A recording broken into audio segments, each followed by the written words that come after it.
Honestly, to think of Kevin Durant or Steph Curry or really, any of our guys as villains, it's kind of absurd.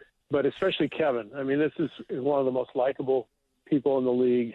He's been obviously an incredible player, but just an awesome human being. And what he did in Oklahoma City was just amazing for that community. And circumstances sort of dictate, I guess, that some people are going to view him as a villain.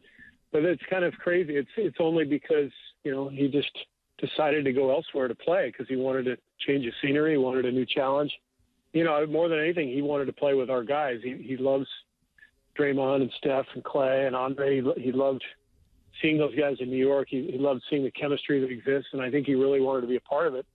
So, people are going to view him however they want, but I think we all know what kind of person he is and what kind of impact he's had around the league.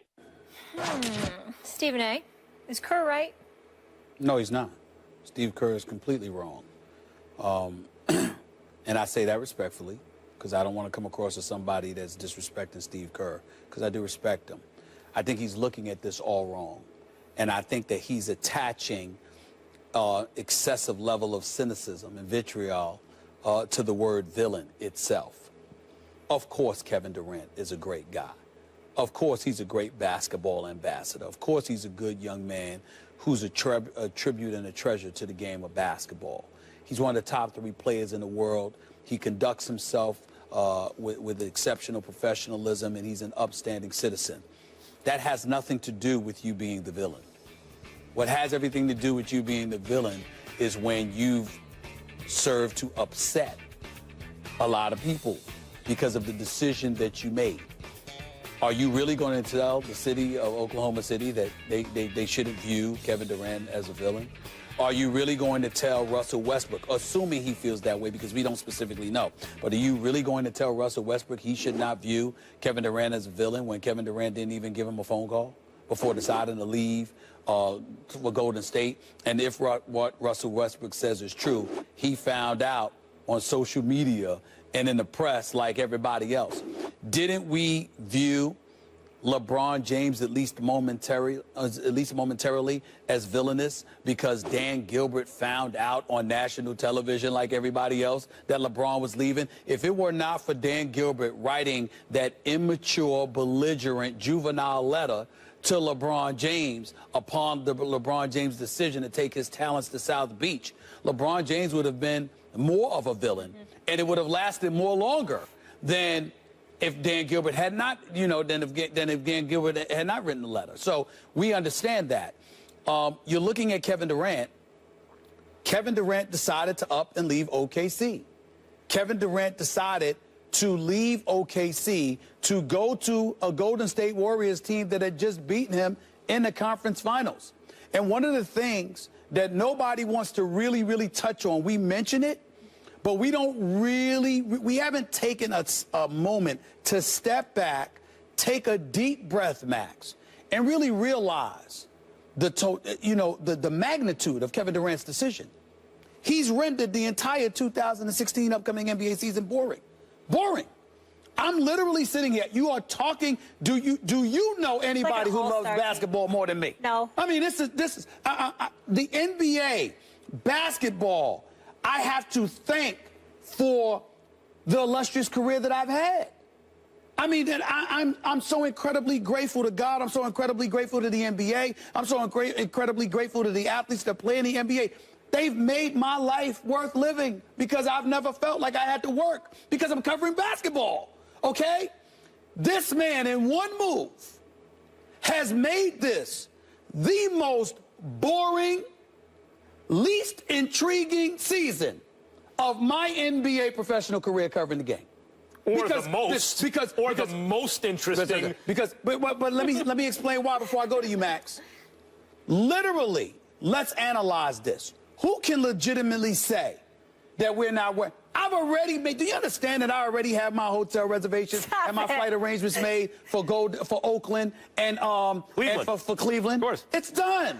There's nothing to talk about here. Am I supposed to believe that the LaMarcus Aldridge that I saw in the last 4 games of that semifinal series against OKC is going to be better and emboldened to go up against somebody this season? I know what Kawhi Leonard could do. I respect LaMarcus Aldridge. I know they've acquired Pau Gasol, even though there's no Tim Duncan there. Manu Ginobili has come back. But am I really supposed to expect San Antonio to beat Golden State? How about the Clippers? I respect the hell out of Blake Griffin. I know he can play. CP3 is my man. Love him.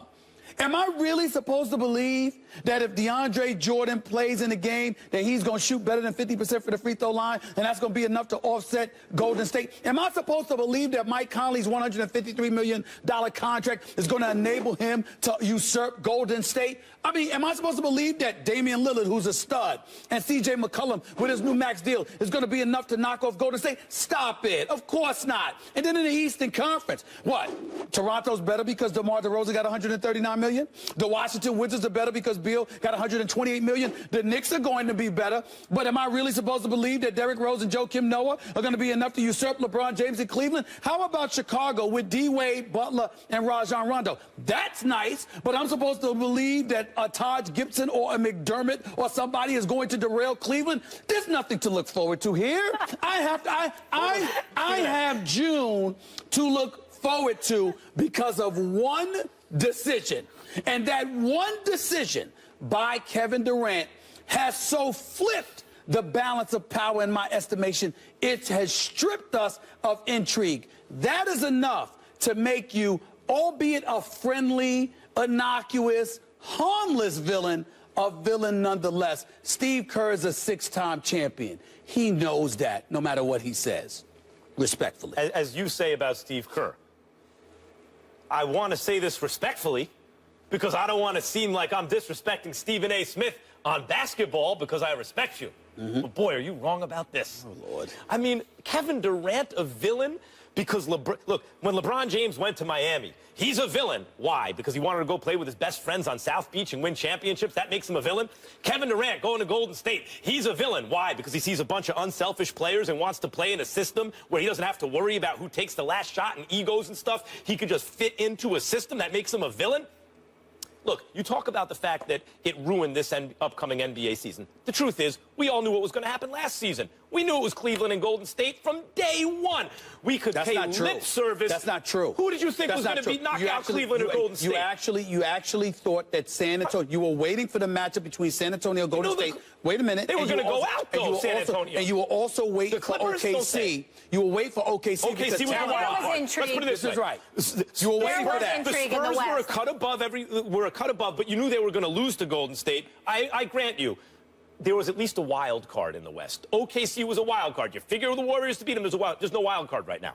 As long as everyone's healthy, we already know what the finals are going to be. There are many seasons throughout NBA history like that. That's the nature of basketball. You can pretty easily determine in the beginning of the season the super teams. Sometimes there's only one in each conference, and you know what the finals are going to be ahead of time. Very seldom is the apple cart upset in that case. So given that's the way the NBA works, you don't want to see this team? Like, I get what you're saying. You already know what the finals are going to be. But don't you want to see something that you may never have seen before? You may never see again? Apologize for interjecting. I want to explain that. Yeah. When the Lakers and the Boston Celtics were dominating the NBA, you knew the Lakers were in the West. Houston would interrupt it occasionally or whatever, but you knew L.A. What you had in the East, however, you had Jordan, but you had Isaiah and the Pistons. You had Bird and McHale before that. Philly would kind of get in there sometimes. Philly got in the mix. You see what I'm saying? And then even when Jordan and them were winning championships, the Knicks with Ewing and Oakley and those boys, because of the rough house, because of the rough house tactics and what the NBA allowed, you thought they had a chance, and then Jordan just ruined you. You thought Indiana, you had a chance. I'm sorry, Cleveland at the time, Larry Nance, Mark Price, Brad Daugherty, Greg Elon. I'm just saying, you saw all of this. What I'm saying to you is that you used the word wild card. One existed. You know why? Because at least in one conference, there was some degree of suspense. So when we looked at Kevin Durant, we said, okay, what if he goes to the Knicks? What if he goes to Miami? Then he could possibly be going up against LeBron, and that would at least make one conference intriguing. The fact of the matter is right now you have a problem because both conferences appear to have a foregone conclusion because of the move. And villainous, understand what the definition of villain in sports is. It's when you have a potpourri of of individuals who are veered against you because of the decisions that you have made. That's all it is. It doesn't mean that Kevin Durant is a despicable person or anything like that. It just means that people are upset because they're like, damn, you messed up. I mean, you went to the team that beat you, and now you just completely disrupted the power structure. There's no suspense. That's all we're saying here. That's all. During Jordan's run with the Bulls, any kind of sense that there could have been a wild card out of the East was a complete illusion. You just said it, Stephen A. Smith. I'm surprised at you. You just said the names Mark Price and Brad Daugherty like they had a chance against Michael Jordan, Scottie Pippen, Horace Grant, and then later Dennis Rodman and Tony Kukoc. Let me tell you why you're wrong. Let me tell you why you're wrong. Let me tell you why you're wrong. You're lying, and I'm going to tell you how you're lying. Because back at that time, Jordan hadn't won yet. Scottie Pippen didn't even have his migraine. After the first one. He didn't even have his migraine headache yet. So when Brad Daugherty and Mark Price, yes, Cleveland was perceived as having a chance. After they won the title, the Knicks, they were perceived as having a chance. No. I'm not talking about the first. I'm not talking about after the Bulls won the first time. The title. The title. No. You're talking about after that. It was a wrap. I'm saying the Warriors already won one. Cleveland, the Warriors and Cleveland have been trading titles the last 2 years. I can tell you right now. No wild card existed back then, I can tell you right now, even after Jordan won the title, after he won 3, everyone felt, or 2 rather, a lot of people felt like, yo, because of the roughhouse tactics that were still allowed with Mason and Oakley and Ewing and Harper and Starks and the crew, the Knicks had a chance. Because you and me are Knicks fans, and we drank the Kool-Aid. We had no shot. I just can't see you so sad about the NBA. It's like a kid who found out Santa isn't real. Last year you were so fired up. Let me just say this. No, we have to go to break. Go. All right. Okay, sorry, guys. We'll do it. Okay, here's the thing. If you know the preconceived, like it's already going to be the finals, Cleveland versus Golden State. In that case, which I agree is the case, that is sometimes the case in NBA, at least make those 2 teams as amazing as possible so we get the super fight in the finals. Close to storyline in all of the NBA. Russell Westbrook, what is he going to do, especially when he goes against Golden State? That's it.